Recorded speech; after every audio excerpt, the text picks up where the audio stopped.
10/10/2025 இன்று சென்னை மணலிப்புதுநகரில் அமர்ந்து அருளாட்சி செய்து கொண்டிருக்கும் எம்பெருமான் இன்று குதிரை வாகனத்தில் பவனி வருகிறார்.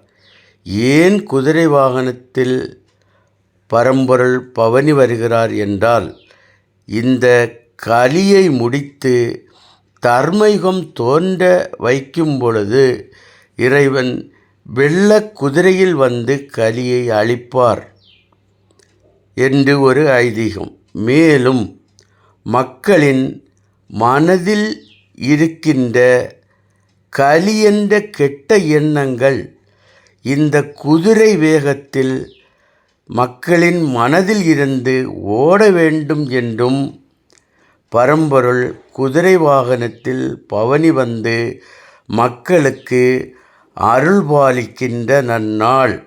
எல்லோரும் இதில் கலந்து பயன்பெறுவோம். ஐயா உண்டு.